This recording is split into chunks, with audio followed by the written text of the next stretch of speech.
Hey guys, Zen here, and welcome back. Operation Prep Phase is the setup, the seconds before Year 10 Season 2 with the release of Siege X. But for some in the community, it feels like the second coming of Operation Health. This season has had the new operator, Raora, and the new weapon, the Reaper secondary automatic pistol. But beyond that, absolutely nothing. No new event, no mid-season update, no balancing changes, just patient waiting. So in this video, we're talking about what exactly we're waiting for, the updates to come in Year 10 Season 2, and even a brand new game that'll see your operators take on an all-new challenge. Guys, let's get into this. And guys, Ubisoft have promised the biggest update ever. So you should make the biggest change ever to your internet connection by using this video's partner, NordVPN. And guys, if you click the link in the description and head over to nordvpn.com/zen, you get this amazing exclusive deal plus 4 extra months to protect you from this guy. He wants this, your incredibly hard-earned champion rank. He wants your 1.6 KD and every operator on your roster, and all he has to do is a little phishing, and it's all just gone. But NordVPN has phishing protection with the Threat Protection Pro. It'll warn you of harmful links and websites that can be dangerous to your system. Then there's this guy. He wants your bank info and to gain access to all of your accounts that you just so happen to use the same password on. By turning on dark web monitoring, you'll be alerted when your passwords pop up in an underground hacker website. Then, of course, the dreaded DDoS attack. Pesky tryhards finding your IP address and booting you mid-game. No good. With NordVPN, you can hide your IP address and make it nearly impossible for these guys to overload your server. It'll keep you in the game, and the rest is up to you to catch the dub. And so guys, head over to nordvpn.com/zen and get your exclusive deal plus 4 extra months. It's totally risk-free. There's a 30-day money-back guarantee that NordVPN stands behind proudly. Guys, this is currently the best deal you can get on NordVPN, and so make sure to click the link in the description, head over to nordvpn.com/zen and claim your 2-year plan with 4 extra months on top. Cheers.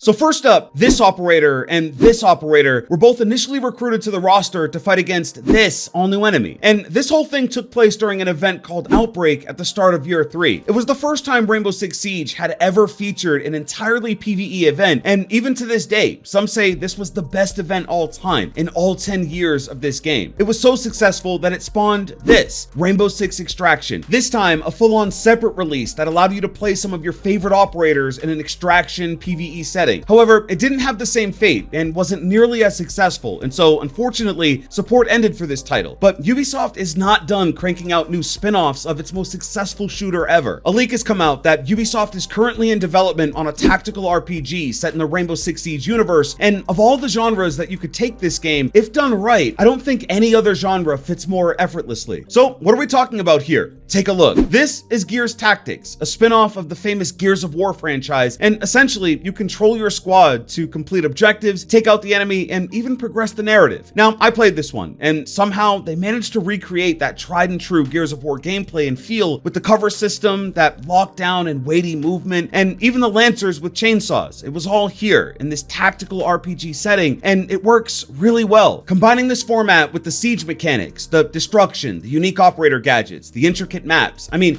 this could be amazing, and I can even see them implementing some form of PvP in this and having it play out like some kind of destructive tactical chess match. Now, I recognize that this format just isn't some people's cup of tea, and I doubt it'll be a live service type of game with constant updates and battle passes, but one thing Gears Tactics did well was tell a pretty cool origin story and really deepen the lore and narrative of the game, and that could be a game changer for Siege, especially where that's been a big focus as of late for the game. Now, specifically, the leak states the game being no more than 2 years from release, and as for gameplay, this is what someone close to the project said, courtesy of Insider Gaming. Just watch some XCOM gameplay if you want to get an idea. I'd say it's an updated version of that, with cinematic cutscenes and so on. So this is XCOM. Yeah, essentially this, but with that Rainbow Six Siege coat of paint. The top-down camera taking control of your operators. I mean, this is what we're looking at here. They even mentioned game length being roughly 25 to 30 hours, and so this is like a full-on project. I've got to be honest, I'm hyped. I'm genuinely looking forward to this. Gears Tactics was an awesome experience, and I'm not even that big of a Gears fan, fan, but I am obviously deep into Rainbow Six Siege, and I'm one of those who fancies himself a good tactics game. And so I'll be looking into getting involved with this as we approach launch. But back to Siege, like the real shooter Siege. And in just over a month at this point, we'll be knee-high into Siege X. The time is flying by, and as the time has passed, some kind of just missed the memo. I'm still getting comments asking what this new Siege X stuff is, and so let's talk about the latest updates. For one, and most importantly, with the release of Siege X, we'll get the complete and fully detailed Year 10 roadmap. It kind of flew under the radar, but we still don't know what's to come. There was a leak that stated that every event that was released prior to Siege X would not carry over into the new game, and if that is true, that means that with every event this year, we should be seeing something brand new, or at least overhauled in some major ways. Also, last year, at the very end of Year 9, we got our first ever Operator Remaster. They took the scalpel to Blackbeard and created one of the most oppressive, rage-inducing, fully bearded, halfway broken.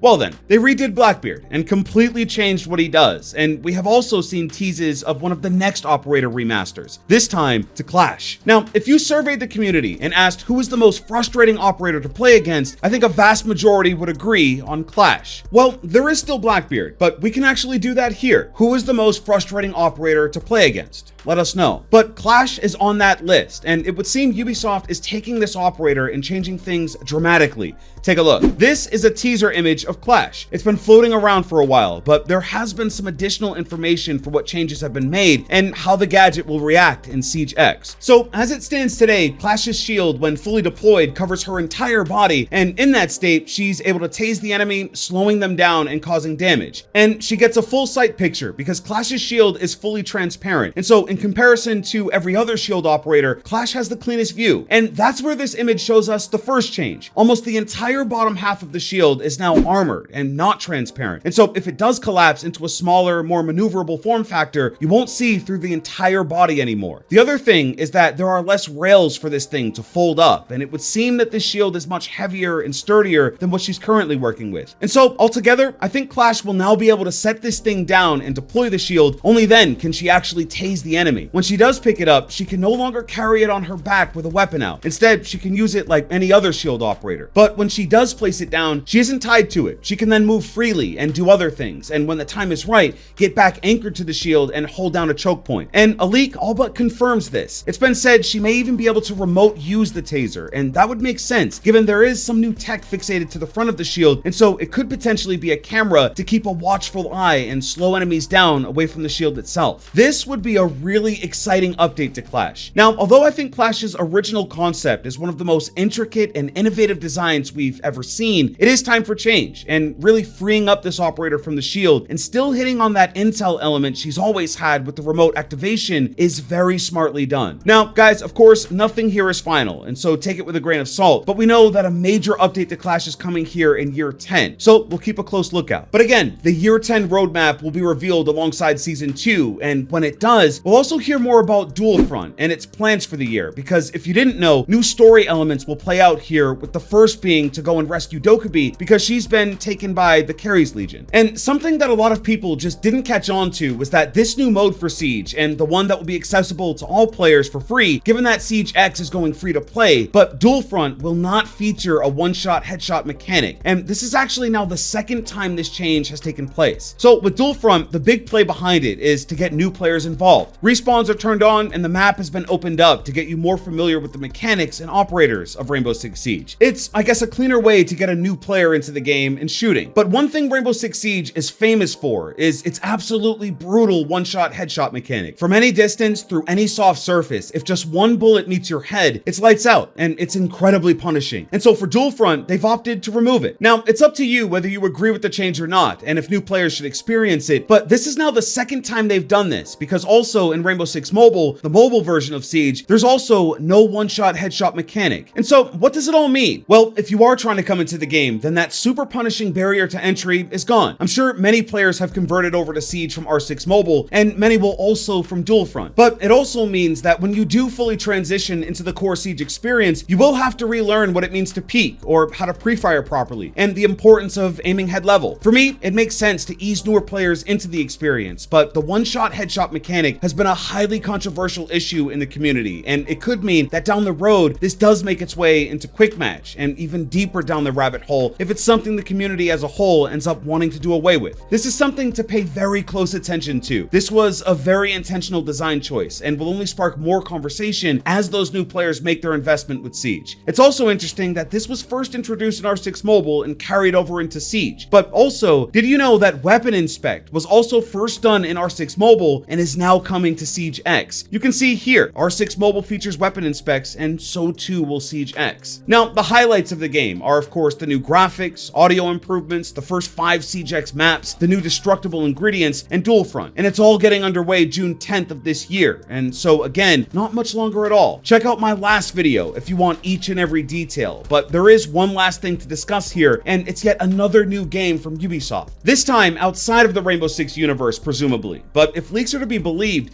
Ubisoft is making a brand new Battle Royale game. So who remembers this? Hyperscape. This was Ubisoft's big push into Battle Royale, with a game made with the Siege engine and an all-new IP for the publisher. They were doing some really interesting things here. One standout feature was an integration with Twitch that would make it so that if you were streaming, your chat could vote on things that had the ability to change the dynamic of a match. They wanted this to be a big game and tried to get a community behind it, but ultimately, as with a lot of the other Battle Royales, it sank quickly after launch and the servers went offline. A very short-lived dream, but they're back with a game codenamed Scout that's supposedly a Battle Royale heavily inspired by Apex Legends. According to Insider Gaming, this project has been in development for a few years and has characters inspired by some of the most popular in Apex, like Pathfinder, Wraith, Lifeline, and a few others. So given the current state of Battle Royales and people kind of looking to get into other genres, and also that Ubisoft has already tried to sail that ship, it remains to be seen if this game ever truly sees the light of day. It's not as if things are going over abundantly well with Apex either. They've seen better days and higher player counts in recent times as well. But it could be that Ubisoft is seeing a hole here in the industry where they can squeeze together their next big shooter. But after just recently ending support on XDefiant and having a laser focus on Siege X, it'll have to be something truly special to foster interest. So guys, that's it. Leave a like if you enjoyed it and get subscribed to stay up to date on all my future uploads. Thanks for all the support. I'll see you in the next video. Hey, I'm out.